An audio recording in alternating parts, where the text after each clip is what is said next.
Today's episode of the Bill Simmons Podcast is brought to you by SeatGeek. That's our presenting sponsor since 1975. The NBA and NHL seasons are in full swing. SeatGeek is the smartest, easiest way to get tickets to your favorite team's games. Buy and sell tickets with just 2 taps on your phone. Have SeatGeek help you find the best seats at the best prices, fully guaranteed. And if you're looking for concert tickets, even better. I've had SeatGeek on my phone for 2 years. It's by far the easiest way I've found to shop for tickets, thanks to their revolutionary grading system. I just used it to buy 2 extra LA Kings tickets. It could not have been more simple. Just try it out. Download the SeatGeek app today or go right to SeatGeek.com. We are also brought to you by Channel 33. That's the Ringer's pop culture podcast feed with shows covering video games, celebrity culture, pro wrestling, the Oscars, and The Bachelor. Oh, yeah, The Bachelor. There was even a little MTV challenge on there this week. Johnny Bananas making a cameo on Channel 33. It's also where you can find my Sports Movie Hall of Fame podcast series with Chris Ryan. I think we're doing another one next week, so subscribe to Channel 33 wherever you get your podcasts. And we're brought to you by TheRinger.com. Go there and check it out. As usual, a ton of great content. Hopefully a column from me this week. We'll see. I have to stay up late. I have to drink some coffee and finish it. If not, it'll be early next week. All right, as promised, here's the interview we did with Kevin Durant on Wednesday night, late night. I will explain during the podcast, but this had been brewing for a while. It's one of my favorite podcasts that I've done. I think there's just something different about it, as you're about to see. Very cool conversation with a guy who just loves hoops and just isn't afraid to say stuff at this point of his career, and is candid in a good way, not in a get attention way, but just is a real dude. And hopefully that comes across when you listen to this. Anyway, here it is, Kevin Durant.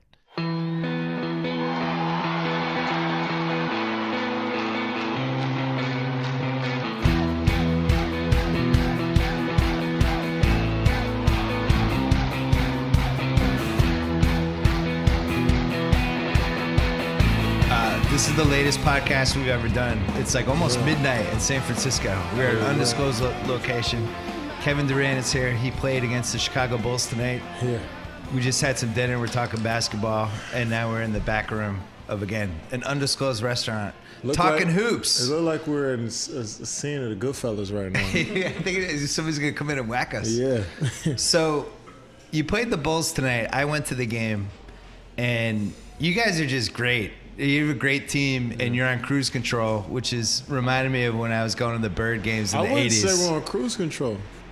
Well, you wanted to be on cruise control, and then the Bulls kept trying to make it a little bit of a game. Nah, you guys were, I would say you were in third gear. We had the game in hand.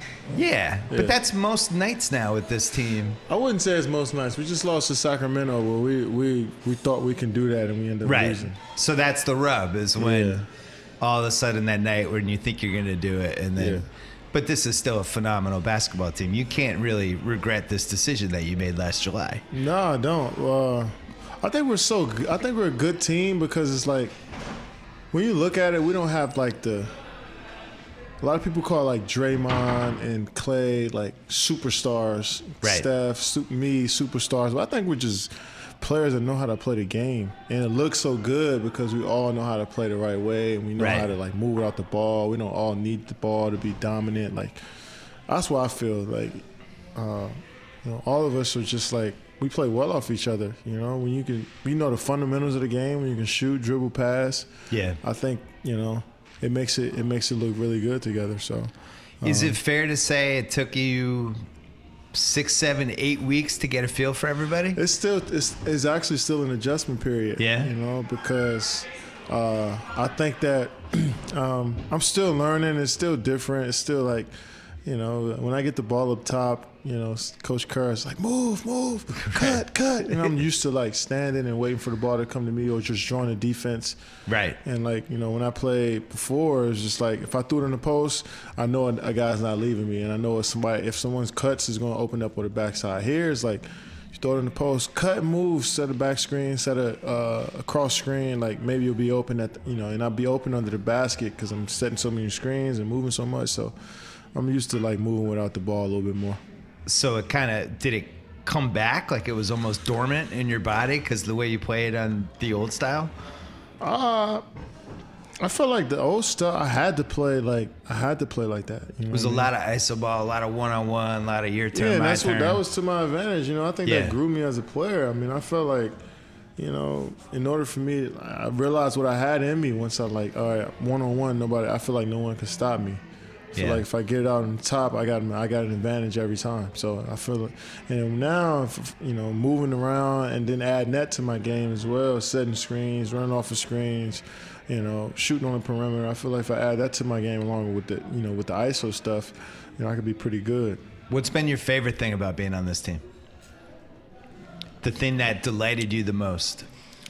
I just think being able to play with so many guys that can play make. We got obviously Draymond, Steph, Clay, myself, Sean Livingston, Andre Iguodala, Pat McCall, Ian Clark. Like down the line, we got guys that can play make. So it's not like I have to have the ball in my hands all the time.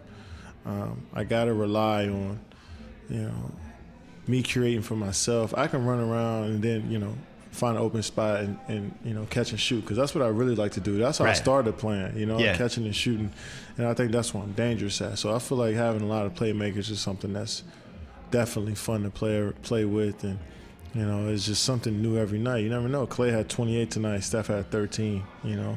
I had 22 points. Like we unpredictable. So many guys that can score. Is that so? From an ego standpoint, like Steph, like he never got going tonight. Curry even put him back in the fourth quarter, so he get a couple threes. Then took him out. Ends with 13. Yeah. The guy was the back-to-back MVP, 13 points in a game, but it doesn't seem like anybody gives a shit. No, I mean, because like when you're playing. First of all, you knew he wasn't going to have the same season as last year, scoring-wise, because we were a better team and you got more scorers and more playmakers from the team. So, I think that's what a lot of people didn't realize. It's not like he was having a bad season before. He wasn't like he didn't have to score 50, 40-plus points for us to win because we have a better team. Just like Clay didn't have to score that, or me, or, Draymond. It's just that we have a better team and we're mixing it around. So with that said, it did seem like in December he was going through a little bit of something, and you were playing so well, and it seemed like I was watching the game. I'm thinking like, wow, this is like, it feels like it's KD's team, and I know they don't want this to be anyone's team. Yes, yeah. And then you kind of recalibrated. It seemed like Steve said, I had the interview with Steve yesterday. He said you step back a tiny bit, try to get him going a little bit more. Steph. I look at myself as a team player. Clay looks at himself as a team player. Steph, same way. Draymond, same way. Just all the way down the line. So any given night, it's anyone's team. It's our team. That's the thing. Like, we get so caught up in this basketball world that whose team is it? Who's the alpha? Media narrative. What the fuck? I'm sorry. What the hell is that? Like, who's the alpha? Like, what the hell does that mean? Right. Like teams win. Great teams win. When you think about San Antonio's, who's been doing it for 20 years straight, 50-win seasons for 20 years straight, like, people look at Tim Duncan as the guy, but, like, Tony Parker won the Finals MVP. Manu Ginobili is a huge part of it. Yeah. Kawhi Leonard won the Finals MVP. Like, they do it as a team. They don't worry about, like, who's the guy, because any given night, we all can be the guy. You know what I mean? I think that's what we have on this team. Like, Steph is, Steph. He can go off and do whatever he wants. Clay can score 60. He's did it before. Draymond can get a triple-double. I can score a lot of points. Dre can score a lot of points. Sean Livingston can score a lot of points. Like, it's like we don't care who's the guy that night. It's like, as long as we get the W, we win, we move on. If we got better tonight, we realize if we win and we didn't play well, we realize that we didn't play well. You guys haven't ripped off, like, the great streak yet. Like, the really great teams have that one run where, and you got, the stats have been, it's not like you're like plus 13 point, all that stuff, but you haven't had the 18-game winning streak, or the game where you beat 10 straight teams by 20, but I feel like it's coming. Isn't that fair? We're 44-8 right now. I know, but that's what I mean. I still feel like there's a... Like, we won like 16 in a row. Like, I there's remember, something happening. Wasn't Miami that won like 27 in a row? Miami won 27 in a row. That was crazy. Sick. That was crazy. That shouldn't happen in the NBA. It shouldn't. It was amazing. Yeah, I mean, even Golden State what'd they go, 24 in a row to start the season? Yeah, something like that. That was incredible. Tell me about Houston, my first year, they won what? Oh, yeah, with T-Mac. How many did they win? That was like 22 with T-Mac and Ray for Austin. Games, man. They won a lot of games. Dikembe was there. And now that I'm in the league and I'm playing, and like, I've been winning for a long time now. Yeah. And it's like, man, that's impressive. Right. Because to win 6 in a row is hard, man. And then to go win, I won 13 in a row before. And to win 22, 26, 22, 24, 26 games in a row, man, you got to tip your hat to that. And you're always going to have those nights like Sacramento on Saturday night when you just don't have it. Yeah, things going wrong. You're not getting calls. When you win 13 in a row, those games become huge. Like, it's like, we want to keep this thing going because we like the space that we're in right now. So let's talk about media narratives. Okay. So, especially with a team like Golden State, that is one of the most covered teams. And you try to ignore a lot of this stuff, but a lot of the talking heads and this is Steph is losing control of his team, and they put the chyron on the bottom of the TV. But it seems like you're both annoyed by it and you get a kick out of it. I'm not annoyed by it. I wonder, like, what are your motives when you talk about this type of stuff? Like, what are you trying to get out of it? I know that I love talking about basketball. Yeah. My thing is, I want the casual fan to understand what we go through because it's not as easy as you think. It's not just a game. I got to tell my friends all the time, like, I got to go to work. Right. Like, I'm not just going to the gym and we just roll the balls out and we just playing pickup like we at the YMCA. Like, we got to go to work. Like, this is like, you don't know about traveling to a city and getting there at 4 a.m. and waking up not knowing where you are. Like, this is work. So it's not just all fun and games. So that's what I want to let people know. Like, this is a real thing. Like, we really put our heart and soul into this every single day. And I feel like not just media, because every time I say anything about the media, like, all these guys, like, get real offensive and sensitive. Yeah. And it's like, come on, man. Like, you can say whatever you want about me and I'm supposed to take it. But when I kind of, like, challenge you a bit. I didn't get mad when you yelled at me on Twitter that time. Yeah, because you're a real guy. You know what I'm saying? Like, you're a real guy. You know, some of these guys are sensitive and they got too big, egos are too big. Or another, talk about that another time. But I just feel as let's talk about it this time. Okay. Like, you took it personally that Barkley kept going after LeBron. You thought LeBron did the right thing on that, right?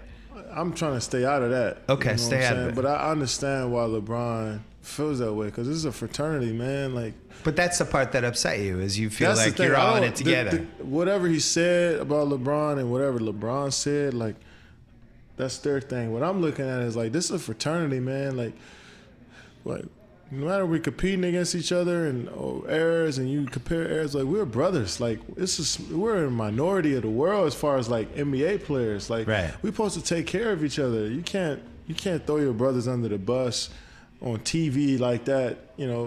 This is like your generation is the reason why we picked up a basketball. Right.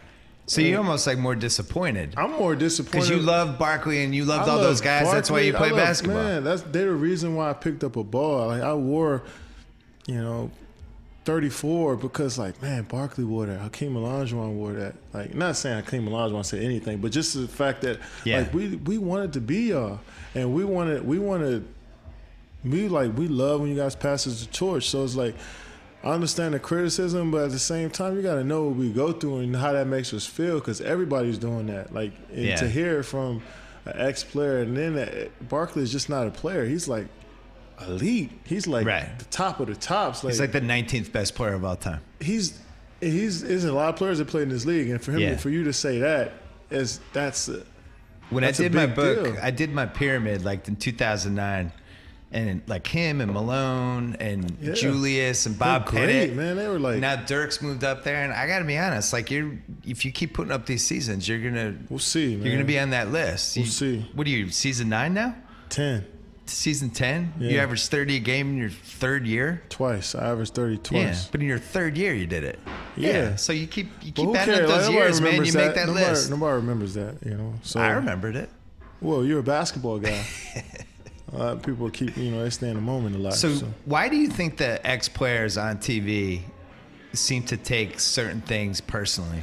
Like, why do you think they're so beholden to, well, in my era, this happened and this happened and that happened and now this is happening and that never would have flown when I played? You know what the crazy thing is? Like, I can't totally blame them because I look back and I'll be like, yo, these high school kids, man, they're not doing it the way we was doing it. You know what I'm saying?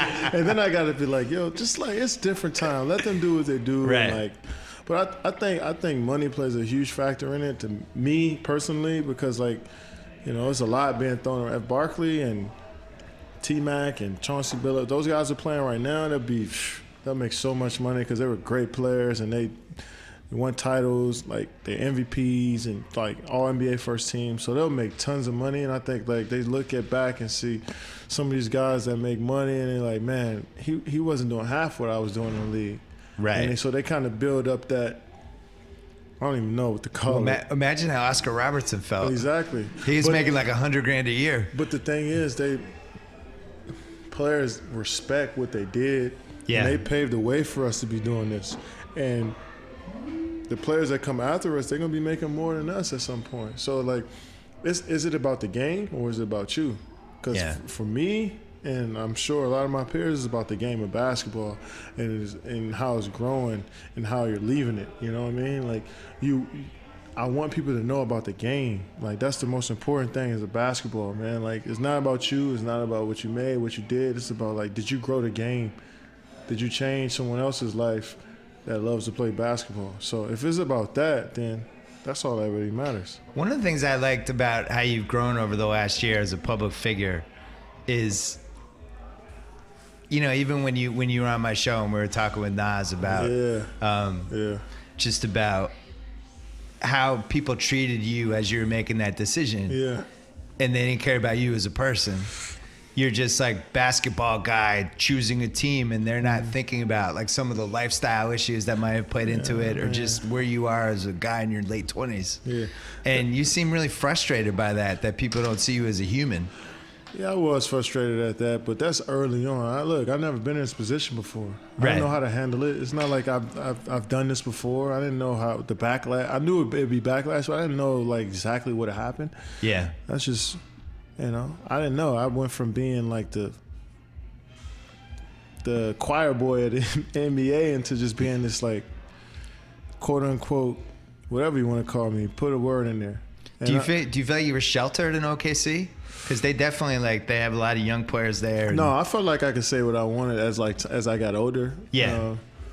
But I did a great job of like making sure like we were protected. I think that was pretty good about the situation. But I also felt like sometimes where I wanted to talk to maybe you or some of the guys I really respect in your business is like, you know, I understood why they didn't let us like talk to it. Distractions are huge in this league, man. It really matters. Like distractions really can seep in and kind of take a hold of your team. And I understood why they didn't want that to happen. So I respect it, man. It's, you know, I obviously wanted to talk a little bit more about some stuff, especially protect myself a little bit and take up for myself. But I understood why.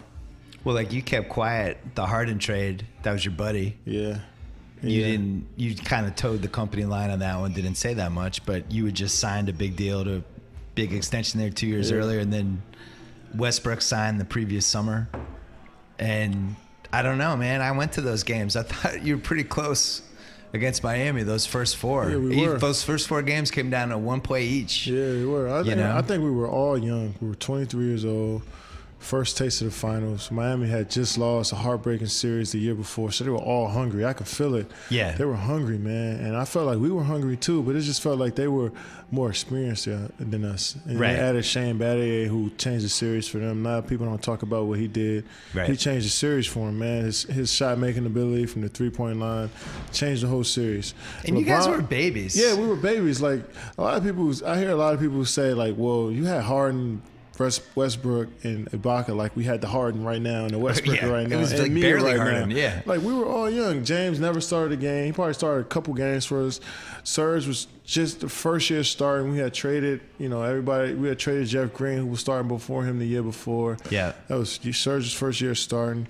You know, me and Russell were still trying to figure out who we were as players. We were 22, 23 years old, man. So you're going against LeBron and Wade. We're going against a hungry LeBron, Dwayne Wade, who lost the year before. And Bosh. Bosh, who was playing great basketball. And they were so hungry, man. Yeah. And, like, we were too, but it was, like I said, the experience is the reason why they were a little different than us. And that's not our fault.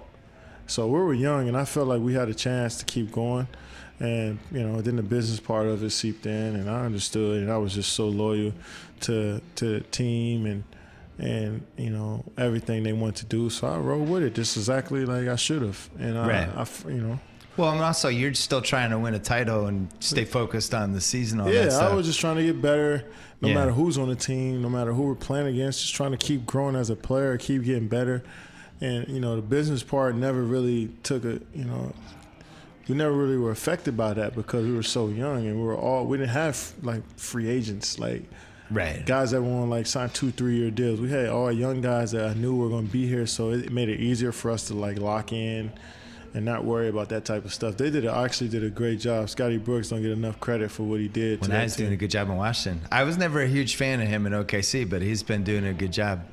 At the next thing, I think I was wrong. He's the best. I love Scotty, man. Let's take a quick break to talk about Rocket Mortgage by Quicken Loans. They bring the mortgage process into the 21st century. You can do everything on your phone or tablet. It's fast, it's powerful, it's completely online. Rocket Mortgage takes all the complicated, time-consuming parts of applying for a mortgage out of the equation. Hate searching through stacks of old files and paperwork? With Rocket Mortgage, share bank statements and pay stubs at the touch of a button. It can help you get approved in minutes for a custom mortgage solution that's been tailored to your unique financial situation. You can even adjust the rate and length of your loan in real time to make sure you get the mortgage solution that's right for you. So whether you're looking to buy a home or refinance your existing mortgage, or both, maybe you're looking to buy a home while you're looking to refinance your existing mortgage because you have two houses, you're a Mac Daddy. Listen, lift the burden of getting a home loan with Rocket Mortgage. Skip the bank, stop waiting, and go completely online at quickenloans.com/Bill Simmons. Equal housing lender, licensed in all 50 states, NMLS-consumeraccess.org, number 3030. Again, quickenloans.com/Bill Simmons. Back to Kevin Durant. When you watch Harden now in Houston, did you think this would happen? The numbers and the talent that he's showing? I can't lie. I can't say that I've seen, like, because be honest, like, he's been doing it ever since he left. It's not like he's been. It was year one. Yeah, it was immediate. If you really know basketball, it was year one. Like, he made an All-Star team this year he left. So and not a very good Rockets team either. Like, he took them. He carried them. So it's been going on 5 years now. And he's been at this level. So it's not like he's starting to build up. I think you're really good in the league when you do it over a long period of time. I agree. And he's done it for 4+ years, 5+ years.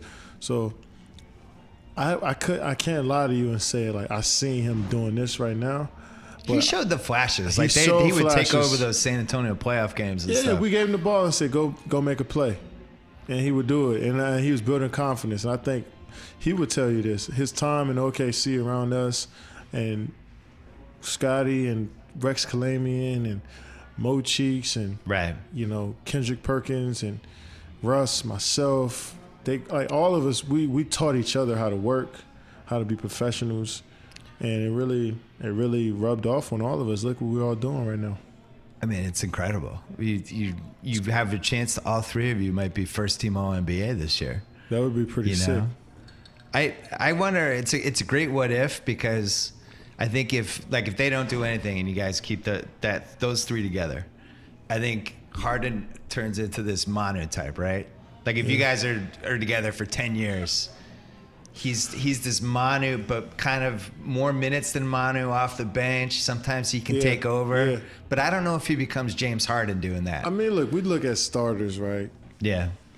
And you just look at who's out there when the ball's tipped.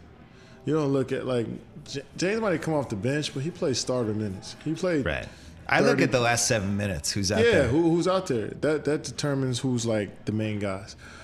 And you look at Manu Ginobili, it's to the point now you don't even look at him as a sixth man. You just look at him as a sixth starter. Right. And a lot of people would love to be Manu Ginobili. And the reason why I love Manu so much is because one play that told me, like, man, this guy right here is a winner, fucking winner. Yeah. We played them in 2010, and we couldn't beat them. Like, we weren't disciplined as disciplined as them. They were just, like, more experienced. We couldn't beat them, and, like, he was struggling. He was like 0 for 7, and he on the baseline. He kind of, like, let the ball bounce off his foot, and he dove out of bounds, like, full on dove out of bounds, like, feet in the air, hands in the air, threw the ball back in bounds. They scored a layup. I was like, this fucking guy's just a winner. Right. Like, he doesn't care. He's just a winner, and he's ruthless. Like, you got to have some type of, like, you got to be ruthless, paranoid, and like kind of crazy to be in this league and be pretty good for a long time. And I think all the good players in this league have that. Manu Ginobili had that as like a non-starter, and I think James has the same thing. Right. Just crazy, ruthless, like super paranoid, just like always looking over your shoulder, like those type of guys. And James had that, and I think Manu Ginobili is like really a mirror image of those two. What's your relationship with him now? James? Yeah.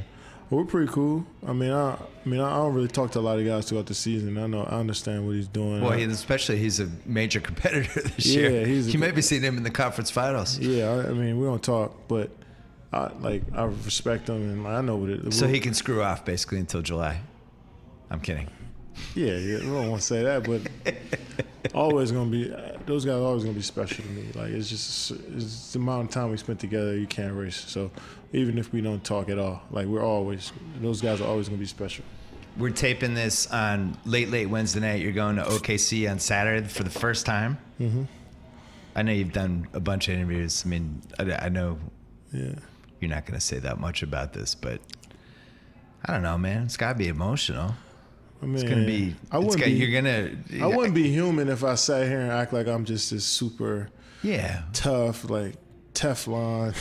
Nothing gets to me, man. Like, that's what NBA players got to stop doing, man. Like, come on, man. Like, these people, you're not that tough. Like, you're human at the end of the day. Your ego is that big for you to feel like you're not human. Like, I understand it's going to be emotional to me. It's going to be emotional seeing those people. It's going to be emotional walking to another locker room when I used to walk past it every game. I would imagine that's the weirdest thing, right? Yeah, it's like you go to your house. I'm like, man, I've never been in the opposing locker room. So I'm like, I walk in there as a other player, and I've walked past it so many times. I'm like, it's going to be weird. But I just want to see the people that I walk through that hallway to see every game. I can't wait to see some of the season ticket holders on the front row that I got to know, and some of the people in the stands. Even though I understand what may happen, but I'm still going to reach out and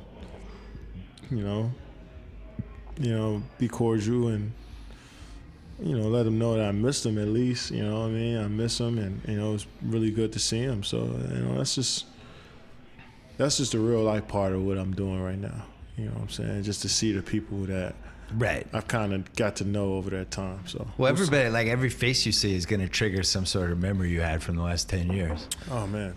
It is. I spent a lot of time there, man. And those people really actually think they can, like, I feel like that's why I think they're so upset, because I was a regular guy to them. I wasn't just like Kevin Durant. Like, quote, I got my quotation marks up with my fingers. Like, I wasn't just I was a real guy to them. Like, they felt like they could talk to me. I know so much about, these people's families and, like. Yeah, but that's all genuine, though. It's not like that it's real. Is now a fake thing. Yeah. It's like, where is it gone? It hasn't gone anywhere. It's just like, I don't even forget about it. Like John, who works in the tunnel as I was running out to the court every game, like, I still know you. Right. You're still my guy.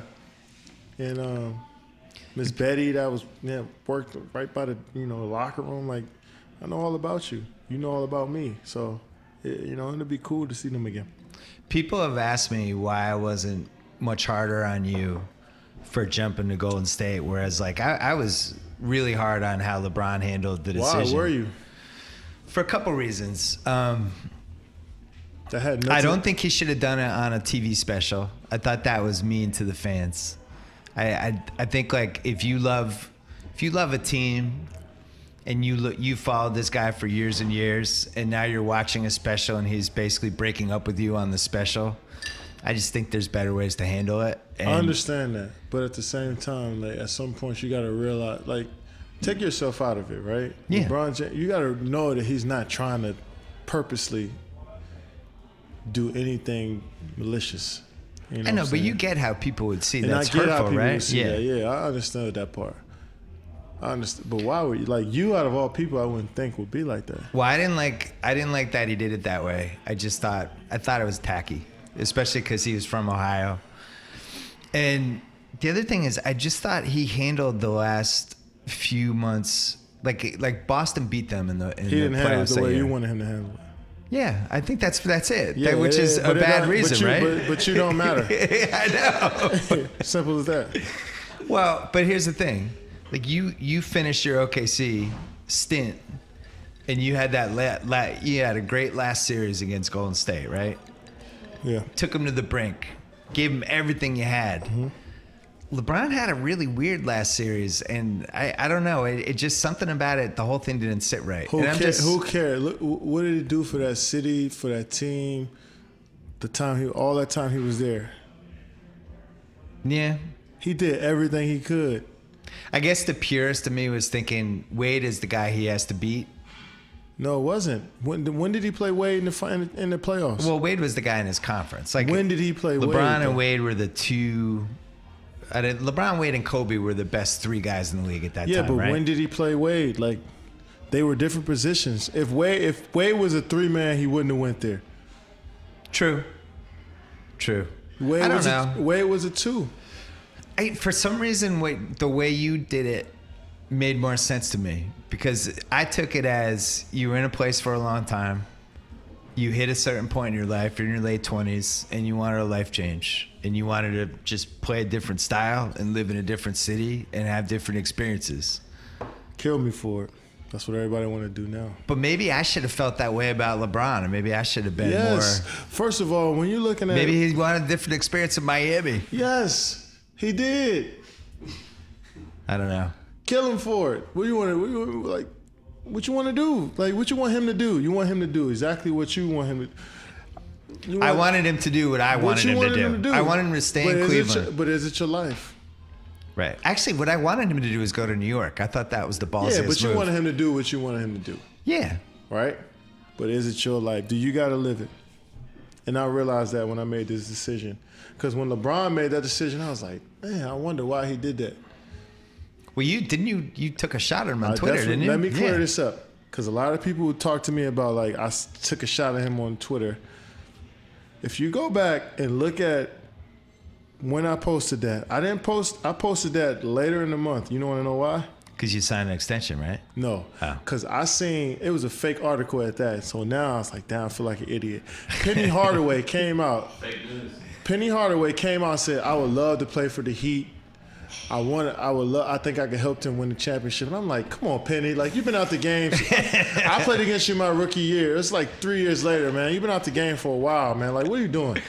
But it was a fake article. So I tweeted that. And now everybody's like, well, you was criticizing LeBron. I signed an extension, and right after LeBron decided to go to Miami, and I had a press conference, and a lot of people asked me about that. I said, cool for them. They thought it was like intentional? It's like, cool for them. We played them 3 times. I can't wait to play him. It's going to be cool. But I'm like, I didn't criticize him. I was criticizing Penny Hardaway in this fake article I read. You know what I'm saying? So a lot of people took that and ran with it. But do you feel like you and LeBron have been going against each other for a while, and he's had more success? Against me? Yeah. Do How? you feel like Team success? Team success, yeah. I think the win-loss, he's done better than you. They beat us a lot. Yeah. But do you feel like he's a rival, or like do you have a rival? Yeah, I feel like he's a rival.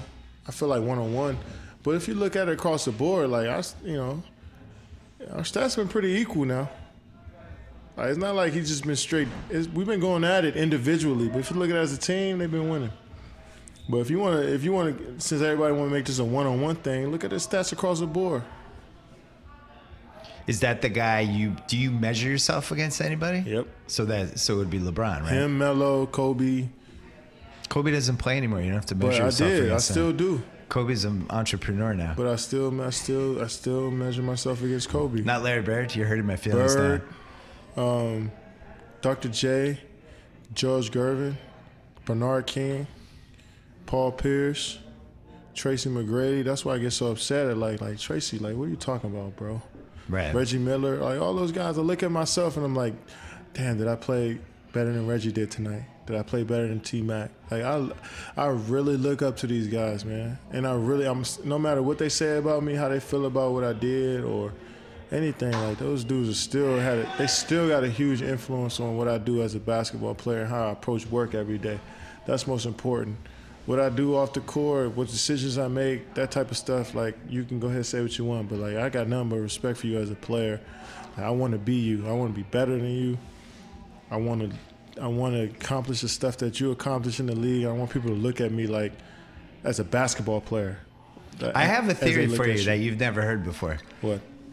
I think you're very lucky with how the year you came into the league and the people that were in it was great for you, because you came in right as the league was hitting this little talent boom. Yeah. And you had the last edge of the Kobe generation, so you get to measure yourself against those guys, try to catch them. I say Kobe when he won his 2 titles, though, so I wouldn't say the last edge. I feel like Kobe was in his prime. The last half of his, I feel like he was just in his prime then. His second prime, yeah.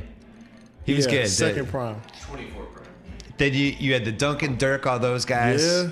All professionals, all kicking ass. I came in at a perfect time. So when I hear these guys say, like, our generation, I'm like, shit, I was in your generation too. Right. But then you have the generation you have now.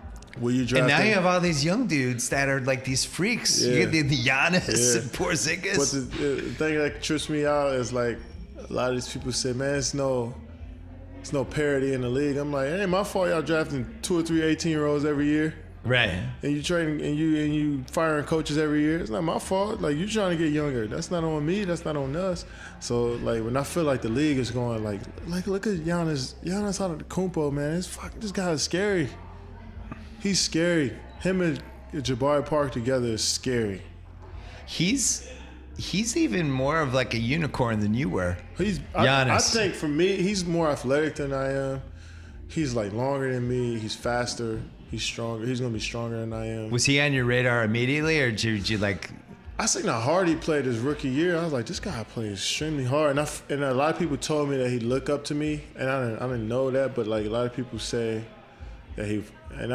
We played in Milwaukee one time, and I was working out before the game, and I just seen him staring at just watching me the whole time. I was like, man, it feels good that I could influence a young guy like that.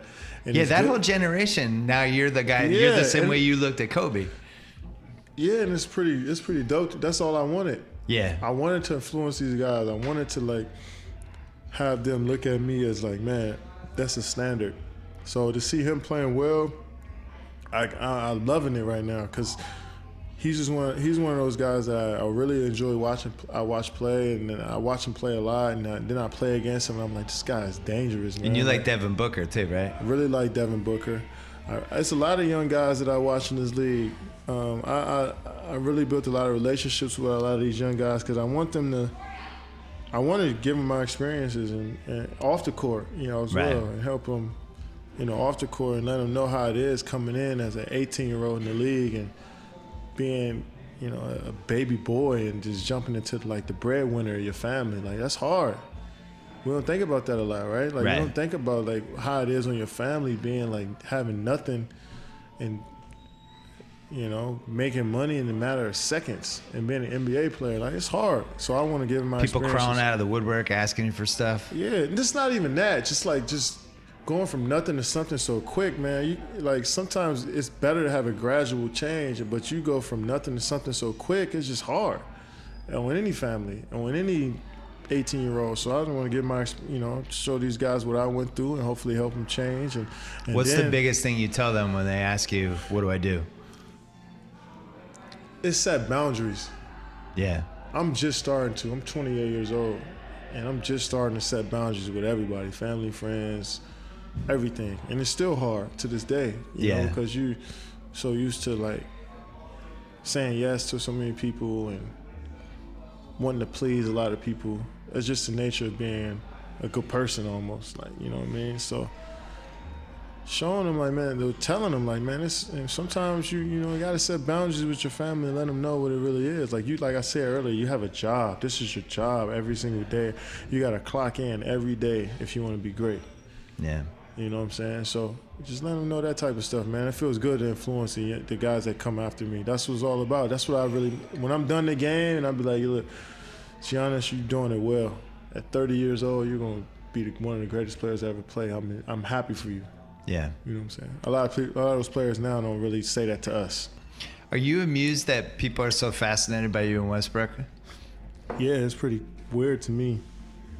That they're reading they're slow motioning clips when you guys are walking by each other in a game, trying to figure out if you looked at them. Yeah.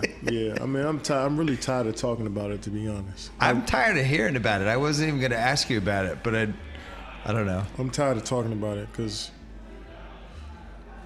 look, at the end of the day, I didn't say anything about that man's family. I didn't say anything about. I just switched teams, man. You guys will get it back. Yeah, come on. It'll happen at some point. You guys are gonna get together in the summer. Yeah. You fought too many wars together. Come on, man. You were together for 9 years. Yes, what? Man. 8, 9 years. Come on. It'll be fine. Who cares? Bro, you're living a life. You're living a great life. Your family's living a great life. I'm enjoying myself. You enjoying it. Like, who gives a shit? I have a really serious question that you haven't been asked yet. Go ahead. Who do you miss more, Steven Adams or Enes Kanter? If you had to pick. I miss them both. No, but you have to pick. It's like just one or the other. Like, man, I really, really enjoyed going into practice. Yeah. And really Enes, it's all right. Keep working hard. I really enjoyed that. It's deep down inside. So you miss Enes more? I really miss Enes. Steven Adams, loser. He was the favorite for that. I gave Steven. We call Steven. I gave him the Steve-O name. Like, you hear people call him Steve-O. Like, I gave him that nickname, and I miss him. And he was just so fun and just like free. And I'm like, why are you like this? Why are you as serious as I am? And now I'm like, I should have been more like Steve-O than me. You know what I'm saying? So I miss him. I miss Enes a lot because, like, you could tell he's been scarred and he's kind of like needed some like loving. You know what I'm saying? I felt like I provided that for him, even though he take a lot of shots at me on Twitter. But hey, it is what it is. Were they good-natured shots or are they real shots? They were kind of soft. They were rubber bullet shots. They weren't real yellow. They weren't real, Full Metal Jackets. Didn't he try to talk trash to you at one of the games you guys had? Nah, he ain't try to talk trash. No. I think you're good with all those guys. Here's the thing. I am. It's sports. You guys are playing. Yeah, the fans are probably looking down like, why are you talking to him?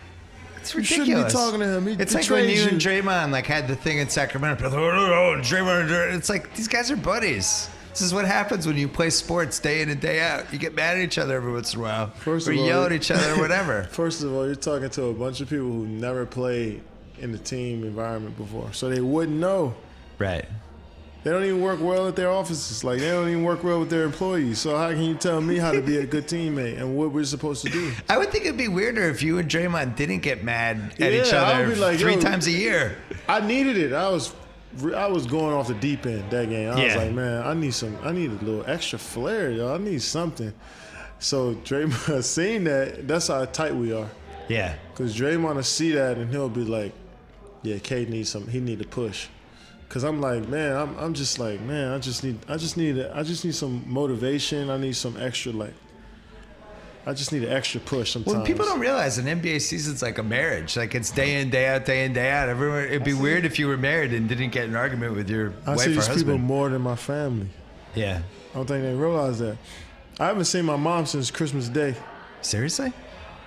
Yes. Where's she living now? She lives in Maryland. Oh. I've seen Draymond's family more than mine. I've seen Steph's family more than mine. All right, we're going to bring in Rich Kleiman in a second, Kevin Durant's agent. But first, I keep telling you to stop wasting money on expensive takeout. And I keep telling you to sign up with Blue Apron. But I'm not sure you're following my advice yet, and I don't understand it. For less than $10 per meal, Blue Apron will deliver you all the fresh ingredients you need for a delicious home-cooked meal. They have the highest standards for ingredients, and they build a community of home chefs that has no rival. Here are some of the meals available in February. They include cashew chicken stir fry with tango mandarins and jasmine rice. I would eat that. Udon noodle soup with miso and soft boiled eggs. Udon or udon? Udon? Tate? Udon? Udon. Every time Blue Apron throws one food in there that they know I'm not going to pronounce. Roasted pork with apple, walnut, and farro salad. I've had that, and I know it's good. Crispy barramundi with quinoa and roasted carrot salad. Udon. Udon? Udon. I love noodle soup. I know I'm going to like it. However you pronounce it, I know I'm going to like it. And I know I like soft-boiled eggs too. Anyway, right now you can get your first 3 Blue Apron meals for free with free shipping if you go to blueapron.com/BS. Again, blueapron.com/BS. You could be eating chicken stir fry in days. Just do it. Blue Apron, a much better way to cook. And now, back to Kevin Durant. Come on, Rich. Rich climbing. Rich climbing. Come on, man. Rich, come on. This is your 10 minutes of fame. I want to hear your hot takes. I want to hear your takes because it's like Rich Kleiman is my business partner, one of my best friends. Knows all about me. At Rock Nation. Here, give me that. He's online reading about Charles Oakley. Crazy situation. Hold this like you're Jeff Ross at a roast. So you came from the hip hop world? No, I mean before you got into sports, you were an agent in the music industry. Yes. Mostly hip hop. Hold the mic a little closer. Mostly hip hop. And then you would think I would have been in hip hop. I would know how to hold the mic. And then True. And now you're into sports. Yes. Compare and contrast. Compare and contrast. Those two worlds. I always wanted to be in sports. Yeah. I learned how to read from the New York Times sports section. I wanted to know how to read box scores when I was 4 years old. Okay. So sports was everything for me. I ended up in music. I love music. I love the business of music, but I was a sports guy. I had my eye on the sports world my whole life. I met Kevin through the music business when he was 19. 10 years, almost 10 years ago. I mean, there's no difference for me. I love sports more than I love music. The only thing that I think is the same is that these are people that mastered their craft. These are people that have worked hard from the moment they realized this is what they wanted to do for a living. And 9 out of 10 times came from situations that every setback in the world was there to kind of keep them from achieving their goals. So they share that same principle. Yeah. For me, though, I can relate much more just being that I truly was just like an unhealthy sports fan. Yeah. Like I can't stop reading about this Charles Oakley thing because like Charles Oakley was like my hero for God's sakes. Like I really can't get over it. So the idea that I can manage Kevin's life and be a part of his life every day, but the backbone of it is that I get to go to basketball games every day of my life. Like that's what I wanted to do. So, I think the only difference is that like I liked music. Yeah. And I think I was good at it. I love sports, and I think I'm great at what I'm doing now because of how much I love it. What did you think was the most unfair thing about Kevin switching teams that became a narrative that you didn't like? I mean, I don't think any of it was unfair. I think it was expected. I just think that nothing was unfair. Nobody owed Kevin a appropriate reaction. That's fair. What would have been unfair is if Kevin didn't do what he wanted to do. That would have been unfair, right? So had Kevin decided to make 10 million people happy as opposed to himself, that would have been unfair. That was really like the only mandate for us in making the decision was just like, okay, you can do whatever it is you want. I'm gonna ride with you regardless. Everybody that was in the house in the Hamptons told him the same thing. You could tell he was struggling, but the only mandate was you got to figure out at this point in your life, at 28 years old or 27 at the time, the crossroads you're at, are you gonna make a decision for yourself? And everybody that cares about you will fall in line. And like you said, it's just basketball, and your relationships with those people that love you will be the same eventually. Or are you going to make a decision because you don't want to let down 10 million people? Right. And like in any other walk of life, that would be a no-brainer. Like we don't make decisions where we're like, yo, should we take the kids to school today, or should I have the babysitter take the kids to school? Man, what are 10 million people going to think if I sleep? We don't have things like that we have to think about. We just do what we want to do. Right. So for him, it was just like, Kevin, please just do what you want to do. That was it. And I played devil's advocate across the board just so he could really understand if he was doing what he wanted to do. Sure. So the only unfair thing I think is that like people don't understand that plays a part in it, but that's the gift and the curse of the luxuries they get. I mean, there's a lot of things they get that are unfair to all of us, yeah, right? That is true. Like we look at everything else, we're like, shit, their life is unfair. Like, why don't we get that? But that's just all it is that You know, I think that the fair thing was that he did what he wanted to do. So I was happy for him. But you're also a really freaking competitive guy, and this gives you the best chance to win the title to be in this team. How much did that factor into this? To be honest, did we talk about that at all? No. It really was. It was a lifestyle thing. It wasn't even a lifestyle. It was just like, I really like these guys. Like, I really like Steph, Clay, Bob Myers, Joe Lacob, Steve Kerr. You know, I really like these guys. Like, they seem like my type of guys. Let's go play hoop with them. It was really that simple, to be honest. Obviously, we have a good team. Like, we, talk about having a good team, but like, it wasn't like, can I win a championship right now with you? Let's go there. Like, no, we didn't really think about that. Yeah, like my best friend moved from New York to LA, and he's making more money now than when he lived in New York. But I wasn't like, yo, how are you gonna leave me in New York, man, and move to LA because you can make more money in LA? He just did what the right thing was. I know it sounds crazy, but that's like really how practical we were about it. And like, somebody, I'm not name dropping at all, but like Jay-Z is like the king of That's phenomenal right there. I love that. No, but not name dropping, bro. No, you know what? Fuck it. If that's one of your best friends, he's Jay-Z. You got to name drop him. Yeah. He was like the king of practicality to us. We would call him in the middle of it. Yeah. And we would ask him these like questions that were making our minds spin, and he would answer it like so matter of factly that we were like, damn, you're right. Like, it is that simple. Like, it's that simple sometimes. Life is simple, man. Like, when people say, like, did you was a lot of this because you wanted to make more money in Silicon Valley? Like, no, like, you don't have to live here to make money in Silicon Valley. Like, that was the last thing in the world. Yeah. Money, we didn't even say one thing about money the whole time. Like, we didn't even make it about money at all. No. Jay-Z just comes floating in like Confucius and drops little fortune cookies during this whole process. See, you got to clear that whole Jay-Z. Yeah, I need to know more about Jay-Z told him to go there. No. No, it seemed like leaning on Jay-Z as the Confucius type person. We leaned on this. people who were actually successful. Like, people that. Yeah, it's a good game plan. Yeah. It would be pretty dumb for us not to lean on someone like Jay-Z. So who else do you lean on? Jay-Z? Each other, yeah. His family. People that have actually made decisions in their lives. Big decisions in their lives. So you call Jay-Z. Jay-Z's like on a yacht in, I don't know, Greece. I don't ask where he is. You never know where he is. No, I don't ask. It's not even about where he was. It's about... And it wasn't about like he told us what to do. It was like, such and such said this and this. What do you think? And so he turns into businessman Jay-Z. He talked to us. We collaborated. Friend Jay-Z. Yeah. Okay. Friend. As nothing more than a friend. He didn't tell me what to do. He didn't tell me what nothing more than a friend. And did you talk to Adam Silver at all during the whole thing? Why? No. Why would I do that? I don't know. I didn't know if you had a relationship with him. I don't. No, I didn't. I don't think his answer would have been go to Golden State. No, it wouldn't have. Yeah, I would.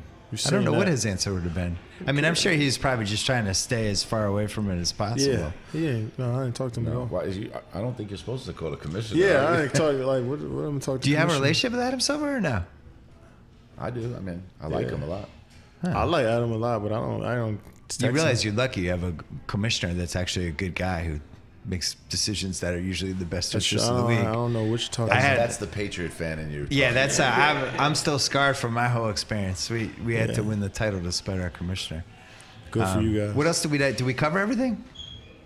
I know it's just more. Give me a snarky ask. Patriots comment. I just said good for you guys. You won a title. Good for you. I'm a huge Brady fan. Okay, good. Love Brady. How many more years is Brady going to play? So, the rumor is like 3 to 4 more. He just signed an extension, right? Yeah. What's weird is that, I mean, you know this, the way athletes can take care of their bodies now. But it's a quarterback. Training he can play and all that until stuff. 50 years old. What? Well, he got hit a lot in the Super Bowl, though. Yeah, but it's one game. I asked someone the other day, I says, Brady a top 5 athlete ever? Ooh. You know, we just had this conversation, top 10 athletes of all time ever. Let's talk about it. But what is the criteria for being that? Is it isn't championships? Is it skill? Let's not Is set a it criteria. Let's just think about the first 10 we named. I would say championships and consistency. Longevity. We talked about longevity. Muhammad Ali, Michael Jordan, Serena Williams. Tiger Woods. Babe Ruth. No, I don't know if you can say Tiger Woods. didn't have the longevity. I debated with my teammates that Tiger Woods is more accomplished than Serena Williams. Well, it's about the same length of the career. But Tiger's run was like nobody ever did that. You just said before though how long you do it for though. But if you do it for 3 or 4 years and you're like nobody's touching you at all, Tiger's run was incredible. So I was when I was writing my book, I was trying to figure this out because you go like the apex versus the career. Like Kareem was 20 years of Kareem, right? Bill Walton basically had the one great year, but that one great Bill Walton year was like way up there with anybody.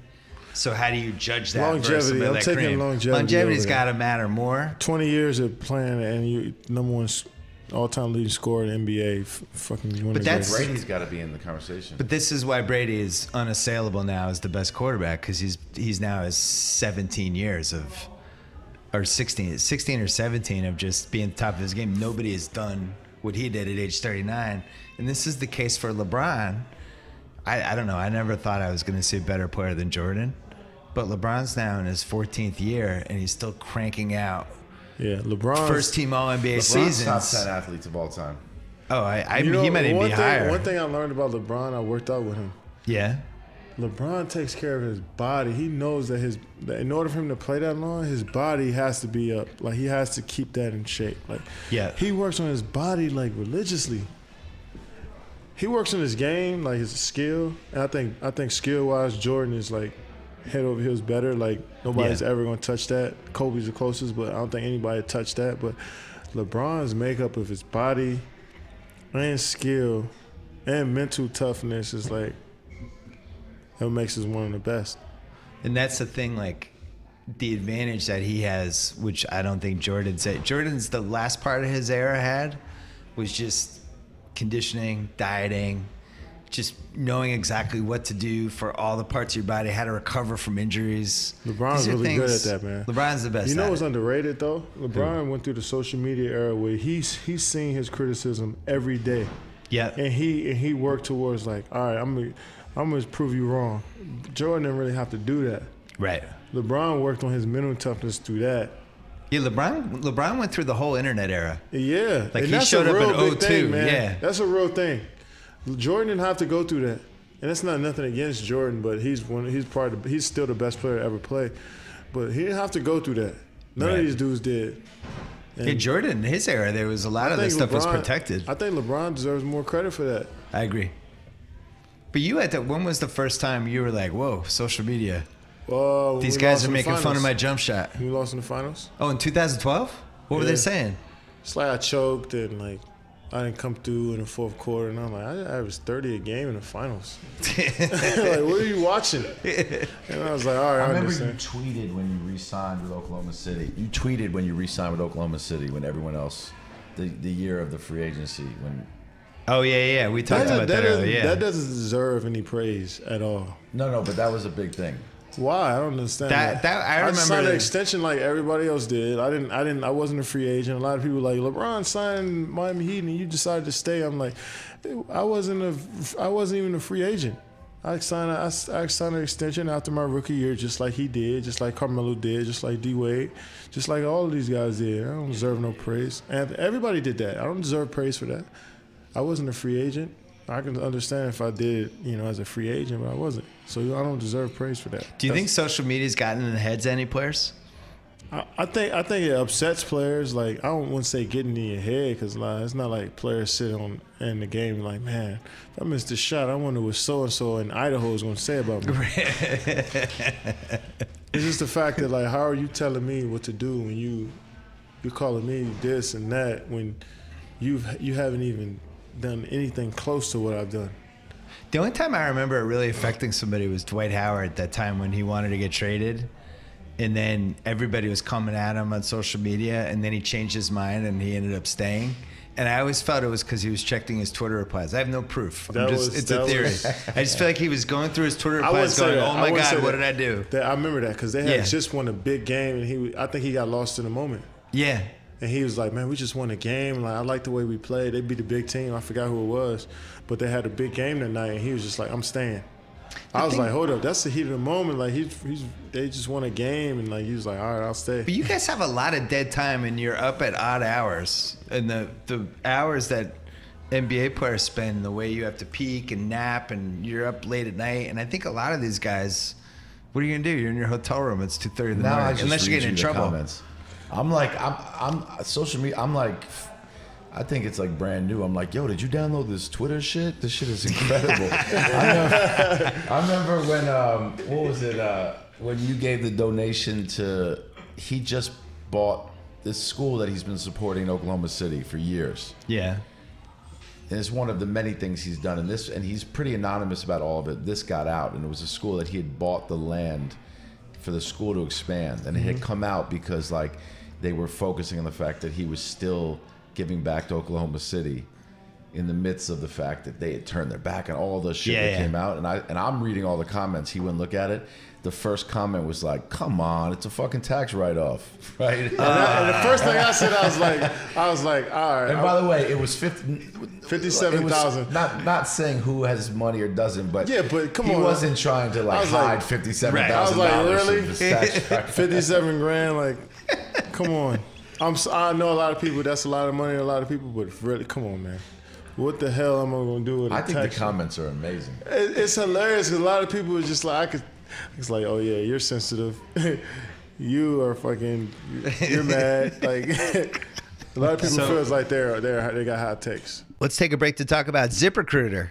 Are you hiring? Do you know where to post your job to find the best candidates? Well, guess what? Posting your job in one place is not enough anymore. For the perfect hire, you need to post your job on all the top job sites, and now you can. With ZipRecruiter.com, post your job to 200 plus job sites, including social media networks like Facebook and Twitter and Facebook and other social media networks. And you can do it all with a single click. Find candidates in any state of your industry. Just post once and watch your qualified candidates roll in to ZipRecruiter's easy-to-use interface. No juggling emails or calls to your office. Quickly screen candidates, rate them, and hire the right person fast.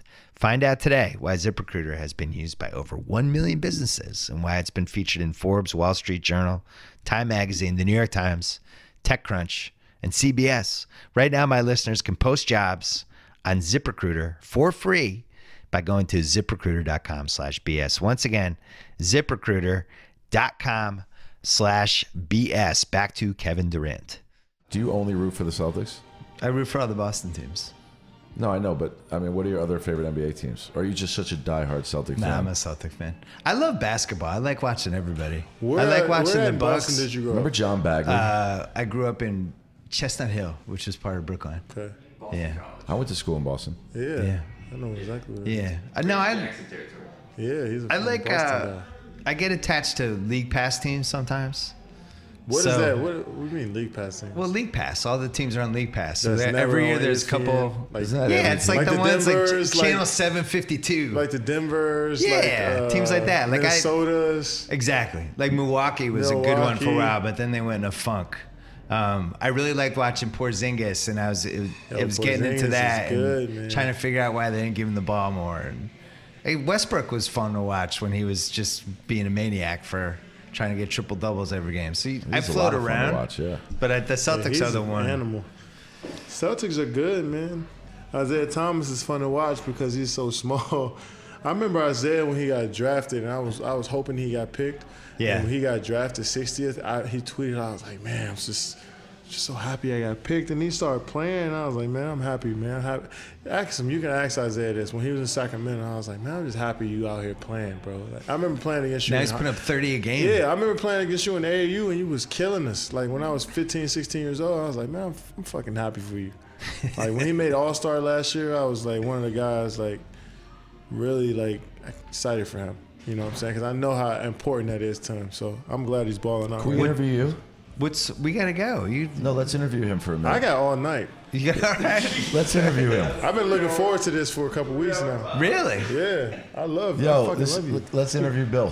All right. All right. Let's hear it. I like you because you're such a homer. You love You were Boston. mad at me for like 2 years, though. I wasn't mad at you. I was just like, just give it a break.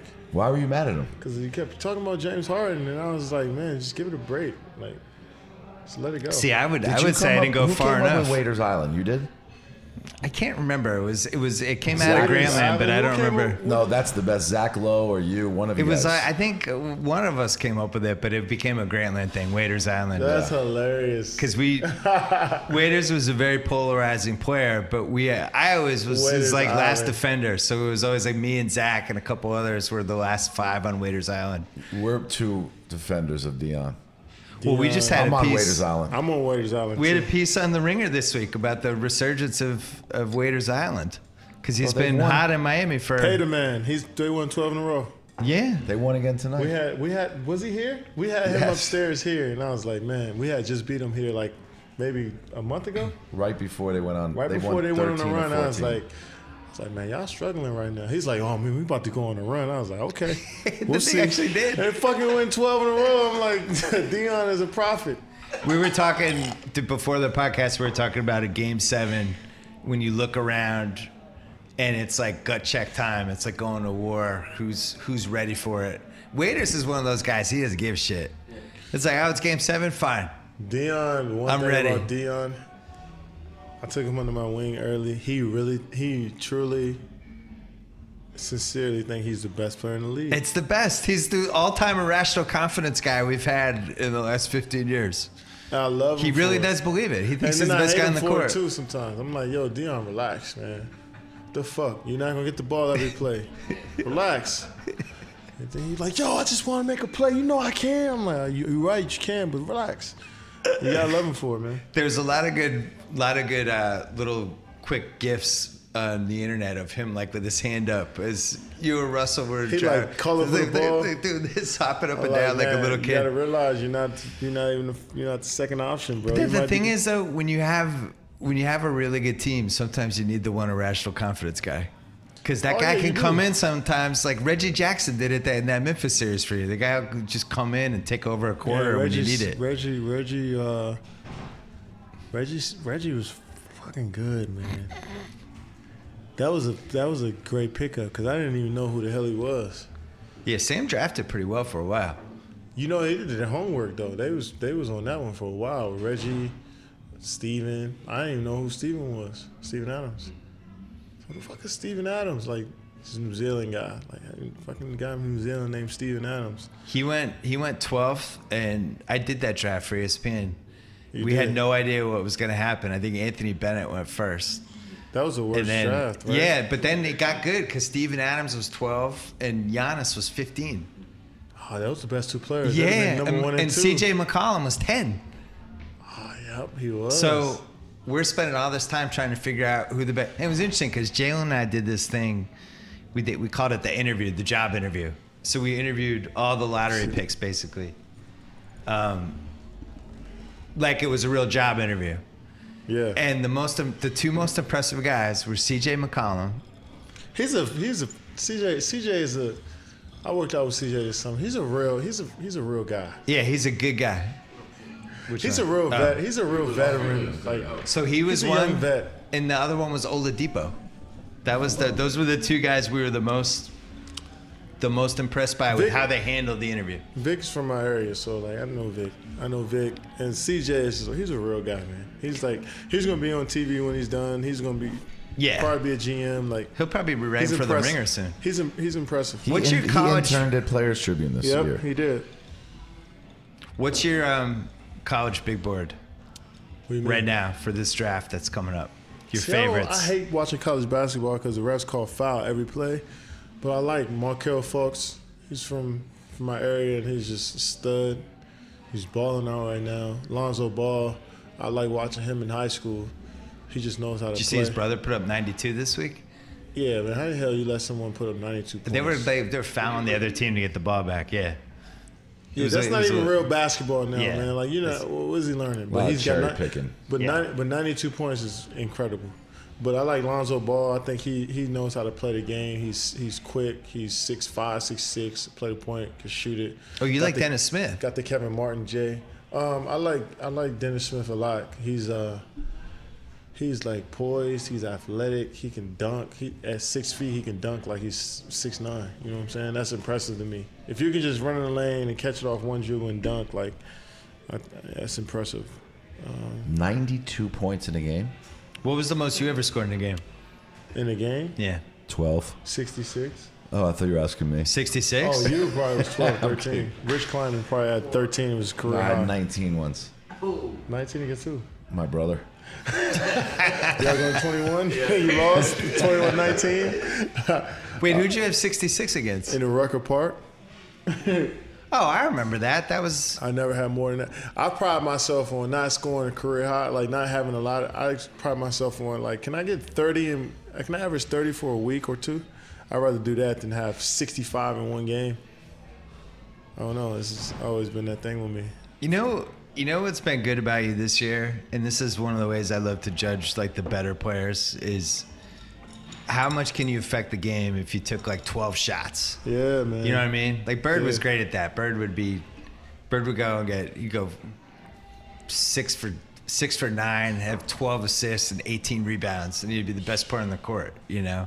And you've had a couple games like that this year where just like efficient. Yeah, I'm just a scorer. Didn't take a lot of shots. That's what everybody look at me as a scorer. So if I'm not scoring a lot of points, you don't realize what I'm doing. But as a basketball guy, you know, you can appreciate going. I might go 2 for 9 and have 13 points, but I might have 8, 9 rebounds, 7, 8 assists, 3 steals, 2 blocks. Like, can you affect the game when you suck? Man, that shit is fun. Is the last suck level at as a shooting. basketball player? When you suck at shooting the ball, you still can impact the game. That shit is fun for me. By the way, Michael Jordan's first 4 or 5 years in the league, they thought he was just a scorer. He was a chucker. They thought all he did was chuck. No, but I'm saying that I think people are starting to see now that you're not just a scorer. But if Michael Jordan could be thought of as just a scorer, I think that's just what happens when you score so easily.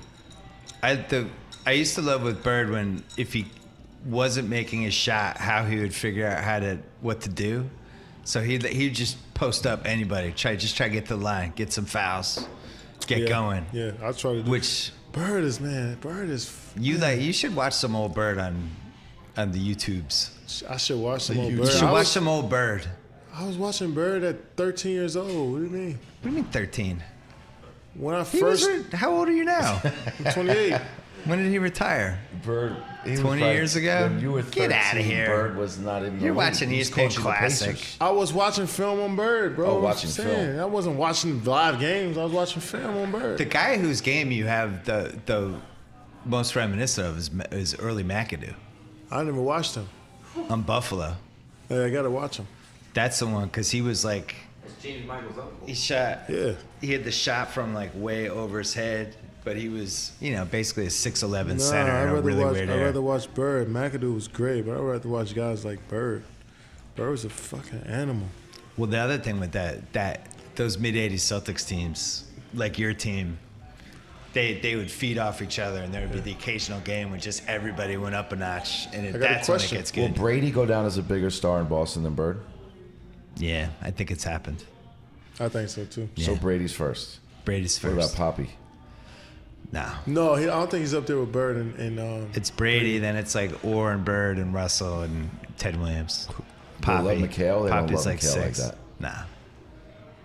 It's you vault up, and then Brady is a legend. He's a god. Plus, football is the most popular sport just from sheer anymore, right? people. Clemens is out. He's a traitor. Boggs trader. Why is he a traitor? Because here's what happened with Clemens. I don't like that coming from. I know, but this one you're not swaying me on. Red Sox Yankees is different. Man. No. He went to Toronto, but the problem was he was out of shape with us the last couple of years. And then when he went to Toronto, he got in crazy shape, and he won 2 straight Cy Youngs. And we were all like, it was like, fuck, you want to have 6 bad years? Like, of course you're going to look at himself and be like, man, I need to get in shape. I was shitty in Boston. Now it's time for me to get in shape. He went to the Yankees? Fuck, you want to get we totally cared about that. Fuck, he took care of himself after that. Hey, he could have taken care of himself in Boston. Obviously, he thought he was, and it didn't plan out for him. So he went somewhere else and like, think about, damn, I need to lock in right now. If you were at OKC last year and you just put on 20 pounds, and then you went to Golden State, and all of a sudden you were in awesome shape again. I realized that I was bad in OKC, so I went to the next city. If that happened, then I went to the next team and like, fuck, I need to lock in. That's probably what Clemens did, man. You can't hate him for that. Just stop being I'm sensitive. I told you. I'm going to continue to hate him. It's not about you. No, that one's about me. I took that personally. That was my favorite picture. It takes more energy for you to hate someone than to love them. That is true.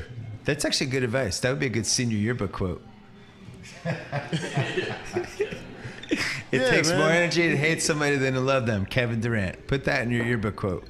Yeah, man. So I want to end this because I want to save stuff for when we do it again in like 8 weeks. Tosca Tuesday. Tosca Tuesday. Yeah. Oh, it's not even Tuesday, but yeah, Tosca Tuesdays. All right. Rich Kleiman, thank you. Kevin Durant, good luck this weekend. I was as open as I ever been. It was fun, right? But it was People fun. will like it. Yeah, hopefully they'll really understand instead of being sensitive about everything. I appreciate it. Thank you. Let's do it. Let's do it when it gets closer to the playoffs. Let's do it. We'll do a run back. Down for All it. right. I'm Thanks, always guys. down. All right, that's it for the Kevin Durant interview. And if you missed our interview that we did with Steve Kerr, we put that up on Wednesday. And he's my old buddy who had come on to the BS Report when I was at ESPN. I can't even remember how many times. One of my favorite guests, and then he became a famous coach, and that was it. So it was the first one we've done since he took the Warriors job, and it was really good. He was excellent, and I miss talking hoops to him. Love talking hoops with Kevin Durant. Very fun week. Thanks to our presenting sponsor, SeatGeek. Thanks to Rocket Mortgage at QuickenLoans.com. Thanks to ZipRecruiter. Post jobs for free at ZipRecruiter.com/BS. Thanks to Blue Apron. Get 3 meals for free at BlueApron.com/BS. Thanks to Channel 33. Thanks to Tate Frazier and Tommy Alter for coming to San Francisco with me. And for a second time, thanks to our presenting sponsor, SeatGeek. Enjoy the weekend. Thanks for listening, and we will be back next week on the Bill Simmons Podcast.